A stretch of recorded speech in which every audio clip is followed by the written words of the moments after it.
கர்த்தருடைய சமூகத்திலே நாம் மிகுந்த மனத்தாழ்மையாய் நாம் ஜெபிக்க ஆரம்பிப்போம். ஹல்லேலூயா. சர்வ வல்லமையுள்ள தேவன் நம்முடைய தகப்பன் நம்மோடு கூட இருக்கிறார். ஹல்லேலூயா. எங்களை நேசிக்கிற நல்ல தகப்பனே, இந்த நல்ல வேளைக்காக நன்றி செலுத்துகிறோம். நீர் எங்கள் தகப்பன். இந்த நாளில் நீர் எங்களோடு கூட பேசும்படியாக நாங்கள் மிக வாஞ்சியோடு எதிர்பார்க்கிறோம் அப்பா. மனிதருடைய சத்தங்கள் அல்ல, பரிசுத்த ஆவியானவருடைய ஒரு சத்தம் அந்த ஒருவருக்கும் கேட்கப்படும்படியாக ஜெபிக்கிறோம் அப்பா. ஆசீர்வதிங்க, பெரிய காரியங்களை செய்யுங்க. மீட்பரும் இரட்சகருமாகிய இயேசு கிறிஸ்துவின் மூலம் ஜெபம் கேளும் எங்கள் ஜீவனுள்ள நல்ல பிதாவே. ஆமேன், ஆமேன், ஆமேன். இன்றைக்கும் பிரியமானவர்களை நாம் பார்த்து கொண்டிருக்கிற அந்த காரியத்தை தான் நாம் பார்க்க போகிறோம். Hindrance to our prayers according to scripture. வேதத்தின்படி நம் ஜெபத்திற்கு வரும் தடைகள். நான் நிறைய காரியங்களை நம்ம பார்த்துருக்கோம். ஒரு பெரிய இன்ட்ரடக்ஷன் பார்த்தோம். ஏசாயா தீர்க்கதரிசியின் புஸ்தகம் 59:2 பார்த்தோம். அப்புறம் ஹஸ்பண்ட் அண்ட் ஒய்ஃப் ஸ்ட்ரெயின் ரிலேஷன்ஷிப்பை குறித்து பார்த்தோம். இன்னும் அநேக காரியங்களை நாம் பார்த்தோம். ஆமேன், ஆமேன். எப்படி நாம் மன்னிக்க வேண்டிய அவசியம் இருக்குது என்று பார்த்தோம். கிட்டத்தட்ட 4 காரியங்களை இதுவரைக்கும் நாம் பார்த்துருக்கிறோம். இவைகளெல்லாம் வேதாகமும் நமக்கு அண்டர்லைன் பண்ணுது. ஏன்னா நாம் கிருபாசன தண்டையிலே நிற்க தகுதி பெற்ற ஜனம். ஹல்லேலூயா. The greatest privilege of a believer is that he can straight away connect with God. Hallelujah. அவ்வளவு பெரிய வாய்ப்பு நமக்கு உண்டு பிரியமானவர்களே. அப்படி இருக்கும்போது நமக்கு இருக்கிறதுலே முக்கியம், அதாவது நமக்கு சொல்லல, நம்ம உடம்புல எது ரொம்ப முக்கியம்? பிளட்டு. நிறைய முக்கியம் இருக்குது, ஆனால் பிளட் அவ்வளோ முக்கியம்னு சொல்லுவோம் நம்ம. அது மாதிரி கர்த்தராகி இயேசு கிறிஸ்துவோடு நாம் வைத்திருக்கிற தொடர்பிலே சில பிரச்சனைகள் ஏதாவது வந்துவிடக்கூடாது என்பதை கவனமாக இருந்து அதை புனிதமாக காத்து கொள்ள வேண்டியது மிக அவசியமான ஒன்று. ஆகவே நாம் வேதாகமம் நமக்கு இந்த காரியத்தை குறித்து என்ன சொல்லுகிறது என்று நாம் அதை தெளிவாக பார்ப்போம். ஆமேன். இன்றைக்கு ஒரு காரியத்தை தான் நாம் சிந்திக்க போகிறோம். சுருக்கமாக அதையும் சிந்திக்க போகிறோம். தி சின் ஆஃப் கவர்ச்சியஸ்னஸ் என்று சொல்லுவார்கள். ஆமேன். தகாத விதமாய் நாம் ஜெபிக்கிற காரியம். ஆமேன். வேதாகமும் அதை குறித்து யாக்கோபின் புஸ்தகத்தில் மிக தெளிவாக ஒரு காரியத்தை சொல்லுகிறது. யாக்கோபின் புஸ்தகம் 4ஆம் அதிகாரம், யாக்கோபு 4ஆம் அதிகாரம் 3ஆம் வசனம் இப்படியாய் சொல்லுகிறது. யாக்கோபு 4ஆம் அதிகாரம் 3ஆம் வசனம். நீங்கள் விண்ணப்பம் பண்ணியும் உங்கள் இச்சைகளை நிறைவேற்றும்படி செலவழிக்க வேண்டும் என்று தகாத விதமாய் விண்ணப்பம் பண்ணுகிறபடியினால் பெற்றுக்கொள்ளாமல் இருக்கிறீர்கள். தகாத விதமாய் விண்ணப்பம் பண்ணுகிறதுனால். நீங்கள் அதுக்கு முன்னாடி இருக்கிற 1ஆம் வசனம் 2ஆம் வசனத்தை நீங்கள் வாசித்து பார்த்தீங்கன்னா உங்களுக்கு ஓரளவு குழங்கும். உங்களுக்குள்ள யுத்தங்களும் சண்டைகளும் எதனாலே வருகிறது? உங்கள் அவயவங்களில் போர் செய்கிற இச்சைகளினால் அல்லவா? நீங்கள் இச்சித்தும் உங்களுக்கு கிடைக்கவில்லை. நீங்கள் கொலை செய்தும் பொறாமையுள்ளவர்களாய் இருந்தும் அடையக்கூடாமல் இருக்கிறீர்கள். நீங்கள் சண்டையும் யுத்தமும் பண்ணியும் நீங்கள் விண்ணப்பம் பண்ணாமல் இருக்கிறதுனாலே உங்களுக்கு சித்திக்கிறதில்லை. அதாவது இந்த கான்செப்ட் இங்கே என்ன சொல்லுதுன்னா, நமக்குள்ளே நாம் விரும்பாத ஒரு ஜென்ம ஸ்பாவம் நமக்குள்ளே இருந்து அவ்வப்போது தலை தூக்குகிறதை நீங்கள் எல்லாருமே பார்த்திருப்பீர்கள். ஆமேன், ஆமேன், ஆமேன். என்ன ஆயிரும்னா, சில நேரங்களில் இப்படி தேவனை விட்டு அந்த ஜென்ம ஸ்வாபங்களுக்கு முக்கியத்துவம் கொடுக்கும் பொழுது நம்ம அறியாமலே நம்முடைய ஆவி தேவனோடு கரெக்டாக அலைன் ஆகாது. அலைன்னு சொன்னால் அவரோடு ஒருமுகம் ஆகாது. அப்போ எப்பொழுதெல்லாம் நீங்களும் நானும் தேவனோடு ஒருமுகப்படாமல் ஆவியிலே ஆகிறோமோ அப்பொழுதெல்லாம் அநேக விஷயங்களை தேவ சித்தத்திற்கு புறம்பாகவே ஜெபிக்கிற ஒரு மனப்பக்குவமும் சூழ்நிலையும் ஏற்படக்கூடும். இதில் நம்ம ரொம்ப ஜாக்கிரதையாக இருக்க வேண்டும்.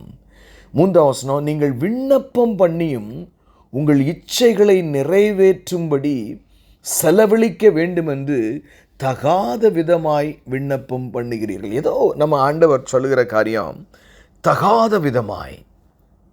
ஆமேன். நான் எப்போவுமே சொல்லுவேன், ஒரு ஜெபிக்கிறதற்கு முன்பதாக நாம் மிக கவனமாக இருக்க வேண்டும். ஏனென்றால் ஒரு ராஜாவை நாம் சந்திப்பதற்கு முன்பதாகவே நம்ம என்னெல்லாம் பேசணும், நமக்கு என்ன டைம் தருவாங்க அப்படின்லாம் ரொம்ப கவனமாக இருப்போம். நம்ம மனுஷிகமான ஒரு அதிகாரி முன்பதாக நிற்பதற்கே. ஜீவாதிபதி நம்முடைய தகப்பன் ஏன்னா நம்ம ஒரு பிள்ளையாய் அவரிடத்தில் பேச நமக்கு அதிகாரம் உண்டு. ஆனாலும் வேதாகம் சில காரியங்களை நமக்கு சொல்லுகிறது. நம்ம நிறைய நேரங்களில் நம்முடைய ஜெபங்கள் கேட்கப்படாமல் போகும் பொழுது அது நீண்ட நாளாய் ஆகும்போது நமக்குள்ளே ஒரு வருத்தமும் சஞ்சலமும் வருகிறது. நான் ரொம்ப ஆழமாக விசுவாசிக்கிற காரியம் அதுதான். ஏன்னா சங்கீதத்தில் 34:19 சொன்னது தான், நீதிமானுக்கு வரும் துன்பம் அநேகமாக இருக்கும், அவை எல்லாவற்றிலும் இருந்து கர்த்தர் அவனை விடுவிப்பார். அல்லேலூயா. மரணம் அவனுக்கு ஃபிக்ஸ் ஆயிருச்சு, ஆண்டவர் எடுத்துக்கொள்ள போகிறாரு மோட்சத்திற்கு, நான் மட்டும்தான் ஒருவேளை நம்முடைய ஜெபங்கள் கேட்கப்படாமல் இருக்கலாம். அப்படி எவ்வளவு கருகலான சூழ்நிலை நமக்கு வந்தாலும் நமக்கு ஒரு மேலான வாக்குத்தத்தம் இருக்கிறது. இருந்த பொழுதிலும் பிரியமானவர்களே, நாம் என்ன ஜெபிக்கணும்னா, ஒரு காரியத்தை ஜெபிப்பதற்கு முன்பதாக இதை குறித்து தேவன் என்ன நினைக்கிறார் என்று நீங்கள் ஒரு சின்ன இன்வெஸ்டிகேட் பண்ண வேண்டும். அதை ஆராய்ந்து பார்க்க வேண்டும். இதை குறித்து நான் ஒரு விண்ணப்பமாய் தேவனிடத்தில் வைக்க நிறைய பேர் இன்றைக்கி என்ன தெரியுமா, முழங்கால் படிட்டு ஆண்டவரே எனக்கு இந்த தேவை இது அப்படி ஆண்டவர் அப்படி ஆடணும் என்ன தேவைன்னு சொல்லிட்டு நம்ம அப்படி போகவே கூடாது. நான் அடிக்கடி ஆழமாக சொல்லுவோம். ஏன்னா there is a great saying in English, God does not listen to prayer but he only listens to desperate prayer. தேவன் ஜெபத்தை கேட்க மாட்டார், அவர் இருதயத்தின் ஆழத்திலிருந்து அங்கலாய்ப்போடு கூடுகு ஜெபிக்கிற ஜெபத்தை மாத்திரம் கேட்பார் என்று ஒரு பழமொழி உண்டு பிரியமானவர்களே. நான் அது உண்மை என்று நினைக்கிறேன். ஏதோ வந்தது போல போனது போல தகாத விதமாய் எதையெல்லாமோ உலக ஆசையும் பின்னணியத்திலே. ஆமென். ஃபார் எக்ஸாம்பிள், ஒரு ஆம்பளை பையன் கல்யாணத்துக்கு தயாராக இருக்கிறாங்கன்னு வச்சுக்கோமே. அப்புறம் அவங்களுடைய தாயின் தகப்பனும் குடும்ப ஜெகத்தில், ஆண்டவரே நாங்கள் நல்ல ஒரு பையனை வச்சுருக்கிறோம், உம்மை தேடுகிறோம், ஆலயத்திற்கு செல்லுகிறோம், சிறு வயதிலிருந்தே இவனை சண்டே ஸ்கூலில் போட்டு வளர்த்துருக்கிறோம், நல்ல வேலையில் இருக்கிறான், அவன் எந்த கெட்ட பழக்கமும் இல்லை, ஆலயத்திற்கு போகிறான், இவனுக்கு நல்ல ஒரு பெண்ணை நீர் தர வேண்டும், நாங்கள் எங்களுக்கு சில ஆசைகள் இருக்கிறது, ஆகவே ஒரு 100 பவுன் நகையும் ஒரு 20 லட்சம் ரூபாய் ரொக்கமும் கொடுக்கக்கூடிய ஒரு பெண்ணை நீர் எங்களுக்கு காட்ட வேண்டும். இப்படி ஜெபிச்சா ஜஸ்ட் இமேஜின். சில நேரங்களில் பார்த்தா இந்த டெர்மினாலஜிலாம் யூஸ் பண்ண மாட்டோம், but that is what we are doing already. எனக்கு அருமையான தெய்வஜனமே, we have to be very careful. தகாத விதமாக அப்போ ஒரு காரியத்திற்காக ஜெபிக்கும் போதே இந்த காரியத்திலே நான் சரியாக வேண்டிய காரியம் என்ன, நான் செய்ய வேண்டியதெல்லாம் செஞ்சுட்டேனா முதல்ல. இப்போ ஒருத்தர் பரீட்சைக்காக ஆண்டவர்கிட்ட ஜெபிக்கிறார்னு வச்சுக்கிடுவோம். ஆண்டவரே நான் இந்த பரீட்சையில் எப்படியாவது நல்ல மதிப்பெண் எடுக்கணும் ஆண்டவரே. ஆனால் ஒரு நாளும் கிளாஸில் உட்காந்து டீச்சர்ஸ் லெக்சரர்ஸும் டீச் பண்ணும்போது சரியாகவே கவனிக்கிறதே இல்லை.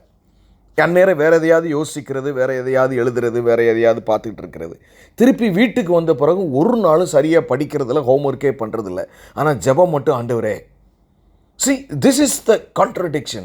அதாவது நிறைய வேலைகளில் நாம் தகாத விதமாய் வாழ்ந்து விட்டு தகாத விதமாய் முக்கியப்படுத்தி நாம் ஜெபிக்கும் பொழுது சில நேரங்களிலே நிச்சயமாக ஒரு சில வேளைகளில் தேவன் நமக்கு கேட்குறார், இல்லைன்னு நான் சொல்லவில்லை. ஆனால் வேதம் எச்சரிக்கிற காரியத்திலே நாம் கவனமாக இருக்க வேண்டும். தகாத விதமாய் 1 யோவான் புஸ்தகத்திலே ஒரு வசனத்தை நான் உங்களுக்கு வாசிக்க வேண்டும் என்று நான் நினைக்கிறேன். ஆமென். 1 யோவான் 5ஆம் அதிகாரம் 14ஆம் வசனம். 1 யோவான் 5ஆம் அதிகாரம் 14ஆம் வசனம். புதிய ஏற்பாட்டிலே 330வது பக்கம். நாம் எதையாயிலும் அவருடைய சித்தத்தின்படி கேட்டால், அல்லேலூயா, எதையாயிலும் எது வேணாலும் இருக்கட்டும், ஆமென், அவருடைய சித்தத்தின்படி கேட்டால் அவர் நமக்கு செவி கொடுக்கிறார் என்பதே அவரை பற்றி நாம் கொண்டிருக்கிற தைரியம். அவருடைய சித்தப்படி. சில நேரங்களில் பார்த்தா நம்ம ஃபார் எக்ஸாம்பிள் ஒரு வீட்டுக்காகவே ஜெபம் பண்ணுறீங்கன்னு வச்சுக்கோமே, இல்லை ஒரு முக்கியமான காரியத்துக்காக ஜெபம் பண்ணுறீங்க. ஆனால் உங்கள் இருதயத்திலே இது தெரியுது, எனக்கு என்னமோ ஆண்டவர் இப்போ இல்லை, இன்னும் ஒரு 5 இயர்ஸ் கழிச்சு தான், இல்லை 2 இயர்ஸ் கழிச்சு தான், இல்லை 1 இயர் கழிச்சு தான் கொடுக்க போகிறாரு அப்படிங்கிற ஒரு சூழ்நிலைகள் இருக்கலாம். ஏன்னா அப்படி அப்பட்டமாக சில காரியங்களுக்கு நமக்கு தெரியும் பொழுது நம்ம அந்த காலத்திற்காக ஜெபிப்பது தவறில்லை. ஆனால் ஆண்டவரை எனக்கு அடுத்த மாதமே நீங்கள் எனக்கு அந்த வீட்டை கொடுக்கணும், இல்லை அந்த இதை காரை கொடுக்கணும், இந்த காரியத்தை கொடுக்கணும் என்று ஜெபிப்பது சரியாகிற. ஏன்னா ஆவியானவர் உங்கள்கிட்ட ஏற்கனவே ஒரு காரியத்தை குறித்து பேசுகிறார். நிறைய விஷயங்கள் என்னென்னா நம்ம தேவ சித்தத்தை. நான் எப்போவுமே என்ன செய்வேன்னு கேட்டேன்னா, எனக்கு ஒரு பிரச்சனை வரும்போது அதை அசஸ் பண்ணுவேன். நான் முதல்ல அந்த பிரச்சனையை என்ன செய்யணும், அசஸ் பண்ணி பார்க்கணும். அதனுடைய காரியம் என்ன, அது எப்படி இருக்கிறது. சரி, இந்த பிரச்சனைக்கு என்னிடத்திலே நான் என்ன மாற்றங்கள் செய்ய வேண்டும். இப்படி ஒரு சூழ்நிலை, கருகலான சூழ்நிலை எனக்கு வந்திருக்கிறது. என் வாழ்க்கையை வேதத்தின்படி மாற்றியமைக்கிற காரியங்கள் எது என்று அடுத்து என்னை நான் ஆராய்ந்து பார்ப்பேன். ஏன்னா ஃபார் எக்ஸாம்பிள், ஒருத்தர் பார்த்தீங்கன்னா வாழ்நாளெல்லாம் சிகரெட் குடிச்சிட்டு ஏன்னா லங்ஸில் ஒரு ப்ராப்ளம் வருதுன்னு வைங்களேன், அதுக்கு ஆண்டவர் கேட்க மாட்டார். நான் சொல்லலை, there are certain things. அவர் ஒரு ப்ரீத்திங் எக்ஸசைஸ் ஏதாவது பண்ண வேண்டியது இருக்கலாம், சம்திங். நான் என்ன சொல்ல வரேன்னா, நாம் எல்லாவற்றையும் தேவனுடைய சித்தத்தின்படி நாம் ஜெபிக்க அழைக்கப்பட்டிருக்கிறோம். அது ரொம்ப முக்கியம். அப்போ நம்மளை அசஸ் பண்ணி பார்க்கணும். அப்போ என்ன செய்யணும், அப்படி சிகரெட் குடிக்கிற ஒருத்தர் டபார் இந்த ப்ராப்ளத்தை, லங்ஸ் ப்ராப்ளத்துக்காக மட்டும் ஜெபம் பண்ணுறதுக்கு முன்னாடி அவர் என்ன செய்யணும், தன்னுடைய பாவங்களுக்காக மன்னிப்பு கேட்கணும். எத்தனையோ முறை ஆவியானவர் சொன்னீரே, நான் கேட்கவில்லையே, நான் சிறு வயது முதல் இப்படி நான் நம்மளை தாழ்த்தி அந்த பாவங்களை மன்னியும் என்று சொல்லி, ஆமேன், நமக்கு சொல்லப்பட்டிருக்கிறது போல 1 யோவான் 1:9 சொல்லப்பட்டு, நாம் பாவத்தை அறிக்கையிட்டால் அதை அப்போ அந்த காரியத்தை செஞ்சு நம்ம காரியங்களை கரெக்ட் பண்ணி அப்புறம் ஆண்டவரே, நான் இப்போ எல்லாம் உங்கள்கிட்ட பாவம் மன்னிப்பு கேட்டேன்ப்பா, என்னை தாழ்த்திட்டேன், என் பாவத்தை மன்னிங்க, ஆனாலும் எனக்கு இப்படி ஒரு தவறு நடந்தது உண்மைதான், ஆனால் எனக்கு இந்த ஸோ பி கேர்ஃபுல். ஒவ்வொரு காரியத்திலும் பிரியமானவர்களே, நாம் ஞானத்தோடு நடக்க வேண்டும். நல்லா தெரிஞ்சுக்கங்க, நாம் எதையாகிலும் அவருடைய சித்தத்தின்படி கேட்டால் அவர் நமக்கு செவி கொடுக்கிறார் என்பதே அவரை பற்றி நாம் கொண்டிருக்கிற தைரியம். ஆமென். என்றைக்குமே நம்ம அநேக காரியங்கள் தேவனுடைய சித்தத்தின்படி நம்ம சபைகளில் சரியாக வேண்டும், என் பிள்ளைகள் ரட்சிக்கப்பட வேண்டும், உலகத்தில் சுவிசேஷம் அநேகருக்கு அறிவிக்கப்பட வேண்டும், அப்படி நிறைய காரியங்கள் நமக்கு இருக்கிறது. ஒரு தனிப்பட்ட காரியமாக இருக்கலாம். இப்போ ஃபார் எக்ஸாம்பிள், ஒருத்தருக்கு ஒரு குழந்தை வேணும், ஒரு கார் வாங்கணும், எதாக இருந்தாலும் நமக்கே தெரியும். ஏன்னா இந்த காரியம் உண்மையிலே இது இல்லாததுனால எவ்வளவோ பிரச்சனைகள் எனக்கு வருகிறது, எவ்வளவோ தேவனுக்கு இகழ்ச்சி என் வாழ்க்கையில் உண்டாகிறது. என்னை பார்க்குறவங்கள, என்ன நீ பெரிய ஜெபம் பண்ணுற, என்ன பெரிய ஊழியம் பண்ணுற, உன் நிலைமை எப்படி இருக்கு அப்படின்னு சொல்லுகிறார்கள். அப்போ தேவனுக்கு இந்த கருகலான நம்முடைய வாழ்க்கையில் இருக்கிற சூழ்நிலை நிமித்தமாய் அவருடைய நாமம் குறைச்சல் உண்டாகிறது. நம்ம ஜெபிக்கும் போதே நம்ம அப்படிதான் ஜெபிக்கிறோம். ஆண்டவரே, எனக்கு இது தேவைங்கிறத காட்டிலோப்பா, இப்படி ஒரு பிரச்சனை எனக்கு இருக்கிறதுனால உம்முடைய நாமம் என்னுடைய வாழ்க்கையில மகிமைப்படாமல் இருக்கிற, அதாவது the terminology is more important. எனக்கு நான் இப்படி ஒரு சூழ்நிலையில் இருக்க, உமக்கு காது இல்லையா, கண் இல்லையா, அப்படி நம்ம கேட்கிறது தேவ சுத்தமான ஜெபம் அல்ல. நல்லா தெரிஞ்சுக்குங்க, நாம் பணிவோடு, ஆண்டவரே, என்னுடைய வாழ்க்கையில் இப்படிப்பட்ட ஒரு கருகலான சூழ்நிலை, இப்படிப்பட்ட ஒரு உறவு பிரச்சனை, இப்படி ஒரு பிரச்சனை இருக்கிறதுனால எங்கள் சபைகளிலே, எங்கள் ஊழியங்களிலே இப்படி ஒரு அவல நிலை, ஒரு கேவலம், இப்படிப்பட்ட காரியம் இருக்கிறதுனாலே என் குடும்பத்தில் இப்படி ஒரு காரியம் நடக்குது, அநேகர் அதனாலே என்னை குறித்து கேட்கிறார்கள், அவருடைய முகத்தை கூட நான் பார்க்க முடியவில்லையே, உம்முடைய நாமம் மகிமைப்படும்படி இந்த ஜெபத்தை கேளும். That's a procedure to pray. அதனால தான் அநேக நேரங்களில் நீங்கள் சங்கீத வசனங்களோடு ஜெபியுங்கள் என்று நான் சொல்லுவேன். நான் நினைக்கிறேன் நிறைய நேரங்களில் நம்ம ஹியூமன் கார்னல் மைண்டில் நம்ம மூளையினால் ஜெபிக்கும் பொழுது சரியாக ஜெபிக்கிறதுக்கு முடியாத வார்த்தைகள் நமக்கு தெரியாமல் இருக்கிறனால தான் அந்நிய பாஷையில் ஜெபிப்பதற்கு தேவன் ஒரு வழி வாய்க்காலை வைத்திருக்கிறார் என்று நான் நினைக்கிறேன். ஆம் பிரியமானவர்களே, நான் மிக கவனத்தோடு அப்பாவனுடைய சித்தம், நிறைய நேரங்களில் நம்ம என்னென்னா, இது ஏன் தேவை எனக்கு, நீங்கள் பார்த்துட்டு சும்மா இருக்கிறீங்களா அப்படிங்கிறது ஒரு முறுமுறுப்பான ஜெபமாகிவிடும். ஆனால் அதே காரியத்தை, ஆண்டவரே, நான் ஒரு பாவி, அதனால் எனக்கு இப்படிப்பட்ட சில சூழ்நிலையில் வந்திருக்கலாம், ஏதோ ஒரு காரணத்தோடு இதை எனக்கு அனுமதித்து இருக்கிறீர்களாப்பா, அது எனக்கு நன்மையாகத்தான் முடியும், ஒன்றும் பிரச்சனை இல்லை. ஆனாலும் ஆண்டவரே, என்னை பார்க்கிறவர்கள், என்னிடத்தில் வினாவுகிறவர்கள், என்னால் 4 பேர் முன்னாடி கூட என்னால் நிற்க முடியலப்பா, எனக்கு அது மனசு சங்கடமாக இருக்குது, நீங்கள் தயவு செய்து இறங்க, நம்மளை தாழ்த்தி அவருடைய இரக்கத்துக்காக, there are procedures, அவருடைய இரக்கத்திற்காக நீங்கள் கேட்க வேண்டும். பிரியமானவர்களே, எனக்கு அருமையான தேவஜனமே, மன்னிக்குவோம், நீங்களும் நானும் இந்த வசனத்தை நாம் மீண்டும் வாசிப்போம். நாம் எதையாயிலும் அவருடைய சித்தத்தின்படி கேட்டால் அவர் நமக்கு செவி கொடுக்கிறார் என்பதே அவரை பற்றி நாம் கொண்டிருக்கிற தைரியம். அவரை குறித்து நமக்கு தெரிஞ்சிருக்கிறது தானே அப்பாவனுடைய சித்தம். ஆமென். ஒரு காலம் நீங்கள் கெட்டு போகணும், உங்களுக்கு ஒரு காரியம் இல்லாமல் போகணும்னு அவர் நினைக்கிறார். இவைகள் உங்களுக்கு தேவை என்று உங்கள் பரமபிதா அறிந்திருக்கிறார். எது தேவ சித்தம்? முதலாவது தேவனுடைய ராஜ்யத்தையும் அவருடைய நீதியும் தேடுங்கள், அப்பொழுது இவைகளெல்லாம் அது எதா இருக்கோ அதை நம்ம சொல்லும் பொழுது நிச்சயம் அதை தெய்வம் நமக்கு தருகிறதற்கு அவர் உண்மையுள்ளவராக இருக்கிறார். நம்முடைய கடவுளோடு உள்ள உறவே ஒரு வெறும் தேவையின் அடிப்படையில் தான் இருக்குன்னு சொன்னால் that is a serious issue. பிரியமானவர்களே, எனக்கு ஒரு தேவை இருக்கிறது, அதனால் நான் ஜெபிக்க போகிறேன். எனக்கு ஒரு தேவை இருக்கிறது, அதனால் நான் ஆலயத்திற்கு போகிறேன் என்பது அல்லாமல், நான் முதலாவது என் தேவனோடு சரியான உறவில் நான் இருக்க வேண்டும். அவருடைய வேத தியானம் எனக்கு வாழ்க்கையில் இன்பமாய் இருக்க வேண்டும். That's more important. அப்போ அதுதான் தேவ சுத்தம். அப்போ நீங்க அந்த அவரோடு உள்ள உறவு சரியாக இருக்கும் பொழுது, அவருடைய ஆவியினால் நிரப்பப்படும் போது, ஆண்டவர் நம்முடைய தேவைகளை சரியாக சந்திக்கிறவராக இருக்கிறார். சில நேரங்களில் பார்த்தா கடவுளுடைய வேலை வராமல் இருக்கும். நீங்கள் ஆனால் அங்கலாய்ப்போடு இருப்பீங்க. கடவுள் ஒவ்வொன்றிற்கும் ஒரு வேலையை வைத்திருக்கிறார். நல்லா யோசிச்சு பாருங்களேன். மரியாள் அம்மா இயேசு கிறிஸ்துவை போய் மகன் வல்லமையுள்ள தேவகுமாரன்னு தெரியும். இந்த மாதிரி கல்யாணத்துக்கு வந்திருக்கோண்டா, நம்மளையும் கூட்டிருக்கு, நீனு வேற வந்துட்ட, இந்த மாதிரி திராட்சரசம் இல்லாமல் போச்சு, எல்லாரும் ஜனங்கள் இருக்கிறாங்க, ஆனால் அங்கே காலி ஆயிடுச்சு, அவங்க பாவம் என்ன செய்யணும்னு தெரியல, அவங்களோட காசு கூட இல்லை அப்படின்னு சொல்லும்போது இயேசு கிறிஸ்து என்ன சொல்லாரு? என் வேலை இன்னும் வரவில்லைங்கிறாரு. அந்த அம்மா அதுக்கப்புறம் ஒரு ஞானமான ஒரு காரியத்தை செய்து என்ன செய்யுது தெரியுமா? அதுக்கான ஆட்களை கூட்டு அவர் உங்களுக்கு என்ன சொல்லுகிறாரோ அப்படியே செய்யுங்கள். அம்மா ஒரு ரிக்வெஸ்ட் வச்சுருக்கிறோம் நம்ம என் மகன்கிட்ட, இயேசு கிறிஸ்துட்ட, நிச்சயம் அதை செய்வேன், நான் விசுவாசிக்கிறேன். என்னால் இனிமே போய் அடிக்கடி நான் தொந்தரவு பண்ணுறது நல்லா இருக்காது. அந்த வேலை வரலன்னு சொல்லிட்டாங்க. அந்த வேலை வருகிற வரைக்கும் நாம் காத்திருக்கிற வேண்டும். அந்த வேலை வரும் பொழுது அவர் உங்களுக்கு என்ன சொல்லுகிறாரோ அதை செய்யுங்கள்.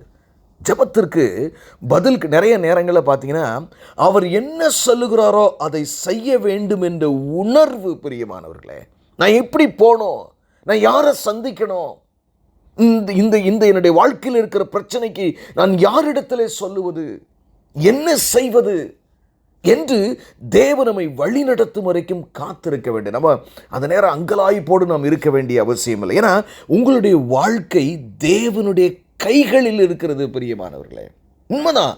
நம்முடைய வாழ்க்கையில் இருக்கிற வேதனைகள் மகா கொடியது. ஆனால் காட் நோஸ் இட். அவருக்கு அறியாமல் எதுவுமே உங்கள் வாழ்க்கையில் நடக்காது. அது முடி கீழ்ற உழுறதா இருந்தாலும் சரி, ஹார்ட் அட்டாக்காக இருந்தாலும் சரி, everything happens for a purpose in a believers life. ஒவ்வொன்றும் ஒரு நோக்கத்தோடு கூடயே ஒரு விசுவாசிக்கு அனுமதிக்கப்படுகிறது. சில நேரங்களில் பார்த்தா உங்களுடைய கேரக்டர் குணாதிசயத்தில் தேவனுடைய பார்வையில் சில குறைபாடுகள் ஆங்காங்கே இருக்குது. நமக்கு தெரியாதது, நம்ம எல்லாம் பர்ஃபெக்ட்னு நினைப்போம்.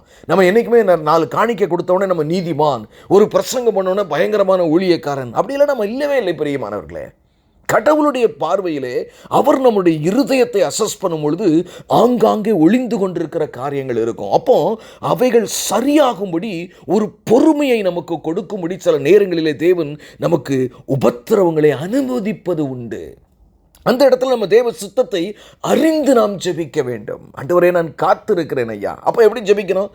ஒரு பயங்கரமான சூழ்நிலை, இன்னும் தேவனுடைய வேலை வரல, அப்போ இதை தாங்கிக் கொள்ளுகிறதற்கு உம்முடைய வேலை அதை மாற்றுகிற காலம் வரைக்கும் எனக்குள்ளே நீர் சந்தோஷத்தையும் விசுவாசத்தையும் தாரும் என்று நாம் ஜெபிக்க வேண்டும்.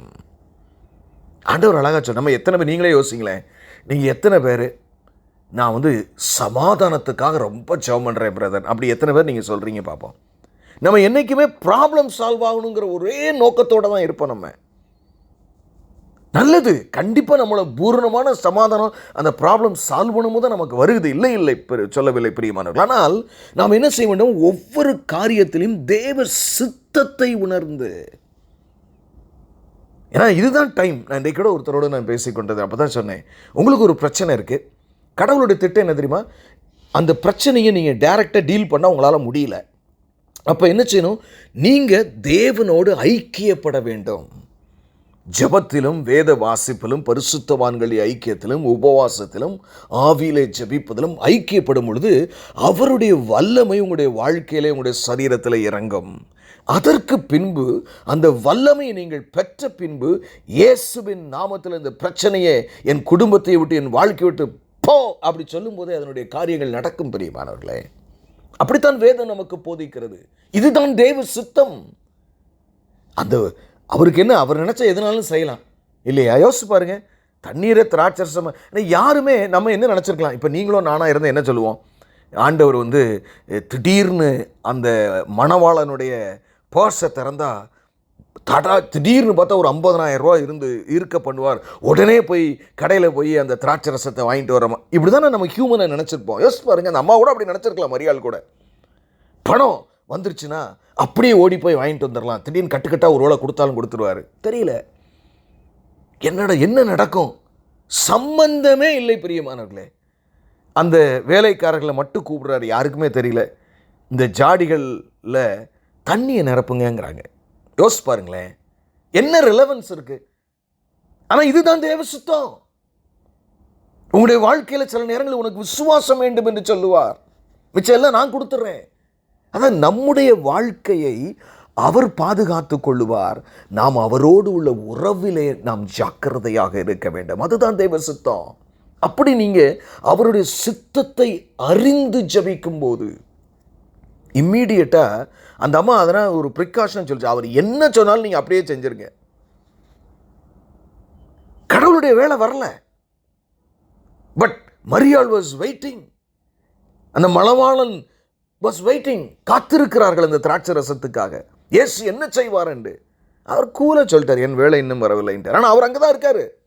வேலை வரலைங்கிறோன்னா இயேசு கிறிஸ்து போல கல்யாணத்தை விட்டு ஒரு 1/2 மணி நேரமோ 1 மணி நேரமோ, அது எவ்வளோ நேரம் நமக்கு தெரியாது, 3 மணி நேரமோ, ஒரு டைம் வரும்போது அவர் சொல்கிறாரு இப்படி செய்யுங்கிறாரு. என்னடா அது, ஒருவேளை அந்த ஐயா திராட்சை ரசம் தான் நீங்கள் இல்லை, யாராக இருக்கும், ஒருவேளை திராட்சை ரசத்தை எடுத்து கொண்டு போய் ஒருத்தருக்காக கொடுக்குற வேலைக்காரர்களாக கூட இருந்திருக்கலாம், நமக்கு தெரியல. வேறு வேலைக்காரர்களா அந்த வேலைக்காரர்களான்னு. எங்களுக்கு தேவை திராட்சை ரசம், தண்ணியை கொண்டு ஊற்ற சொல்கிறீங்களே. ஒரு வார்த்தை அவங்க பேசலைங்க. அவர் தண்ணியை ஊற்ற சொல்கிறேன், அந்த அம்மா சொல்லிட்டு அவர் உங்களுக்கு என்ன சொல்லுகிறாரோ அப்படியே செய்யுங்கள். அதுதான் தேவ சித்தம். சித்தத்தை அறியாமல் ஜெபிக்கிறதுனாலே நாம் அங்கலாய்ப்பு அடைகிறோம். தகாத விதமாய் ஜெபிக்கிறதுனாலே உங்கள் ஜெபங்கள் கேட்கப்படவில்லை என்று வேதம் சொல்லுகிறது. எனக்கு அருமையான தேவ ஜனமே, மிக ஆழமாக சிந்திக்க நாம் அழைக்கப்படுகிறோம். நம்முடைய வாழ்க்கை தேவனுடைய கைகளில் இருக்கிறது. நீங்கள் ஒன்றுக்குமே கவலைப்பட வேண்டிய அவசியம் இல்லை. நம்முடைய வாழ்க்கையில் ஆண்டவர் என்ன செய்கிறதற்கு அவர் ஆவலாக இருக்கிறார் என்று நாம் ஆவலோடு நாம் காத்திருக்கும் பொழுது நம்முடைய வாழ்க்கையில் அவர் பெரிய காரியங்களை செய்கிறதற்கு அவர் உண்மையுள்ளவராக இருக்கிறார். மிகவும் மிகவும் உண்மையுள்ளவராக இருக்கார்.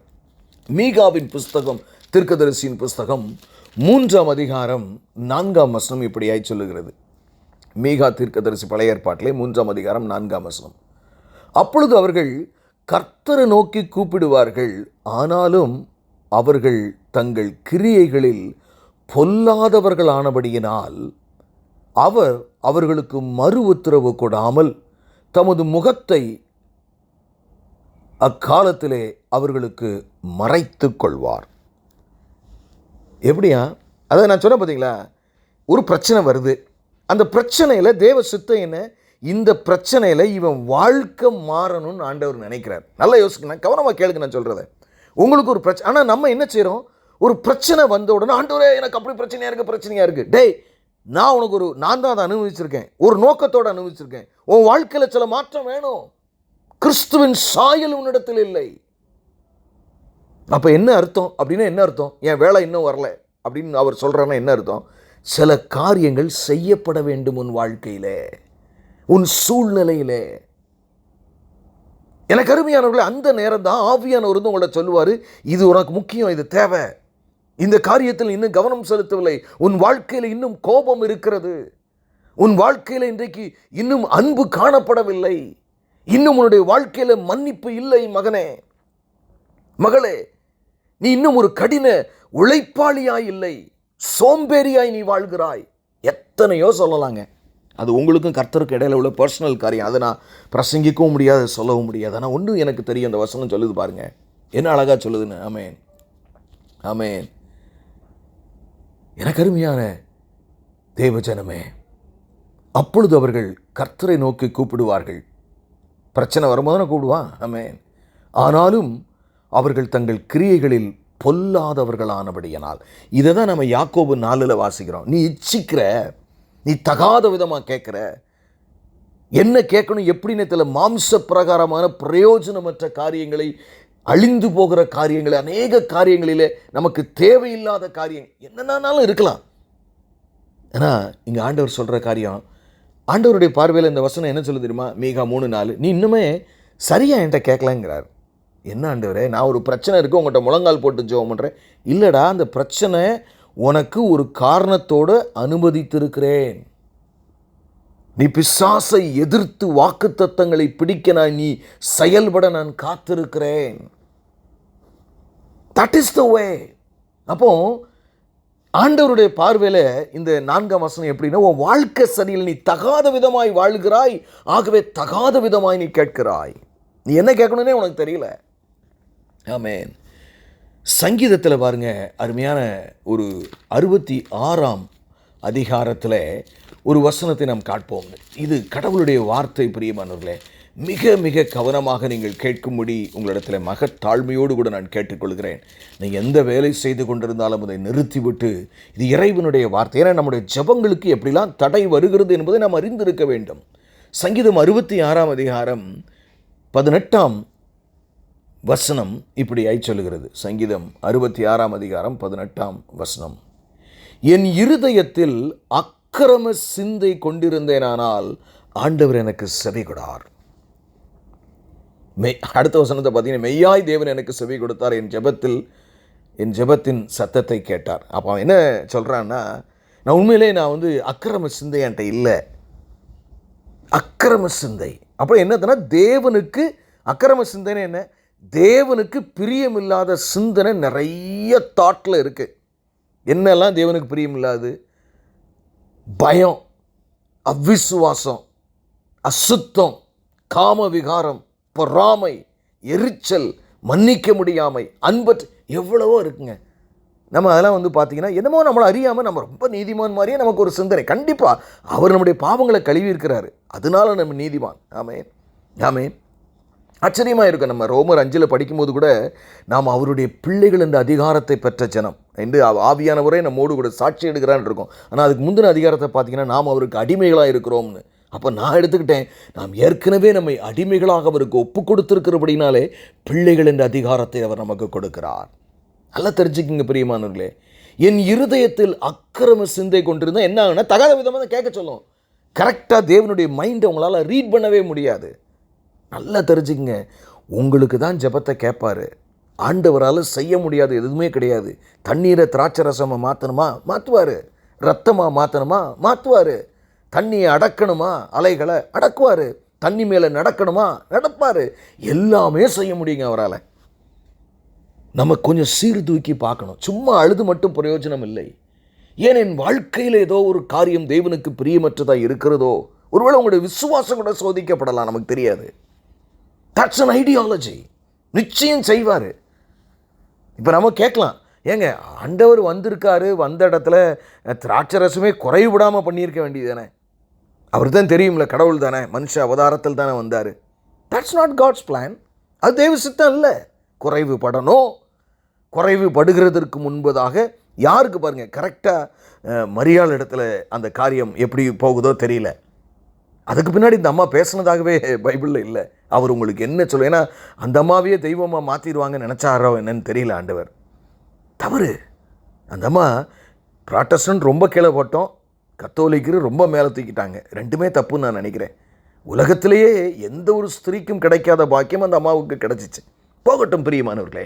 அப்போ நம்ம எப்படிப்பட்டவர்களாக இருக்கணும்? என் இருதயத்தில் அக்கிரம சிந்தை கொண்டிருந்தால். நமக்கே பாருங்களேன், நிறைய நேரங்களில் சர்ச்சில் ஒரு சின்ன பிரச்சனை வரும்.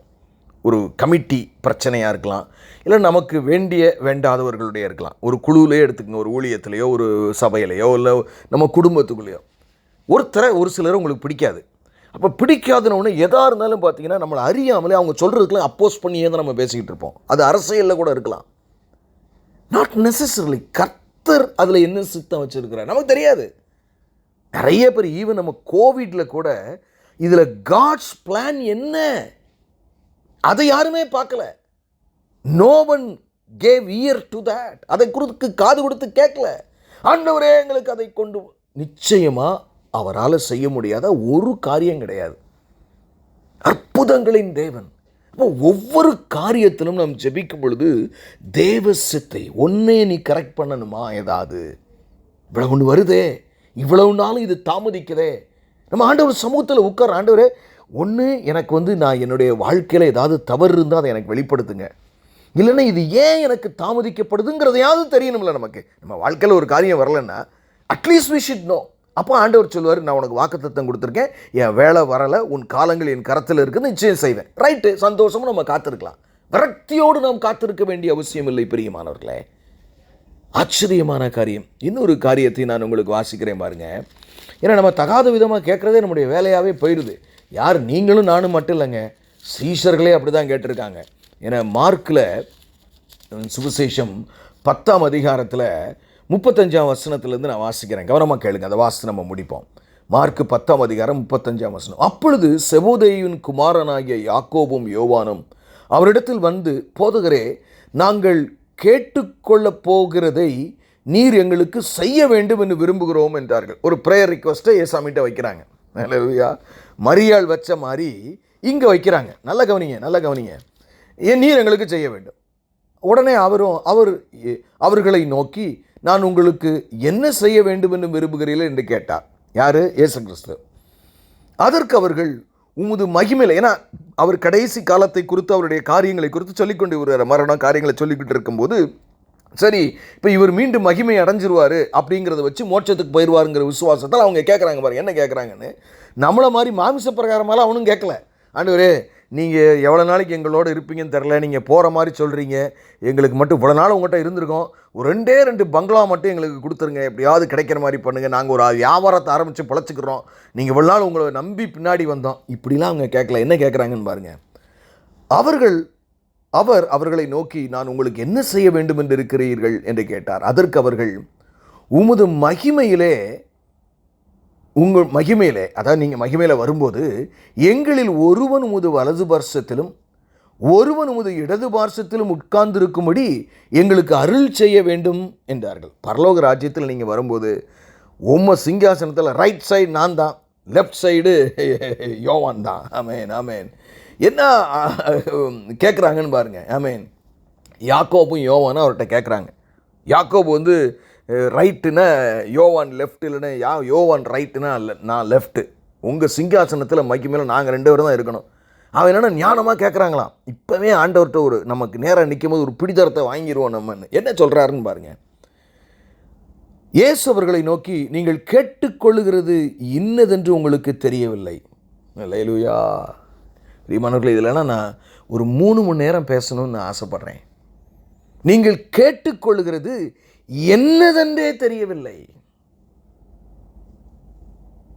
தகாத விதமாய் ஆவிக்குரிய பிரகாரம் அவன் கேட்க முடியும் போல இந்த சூழ்நிலை அப்படி தான் இருக்கு.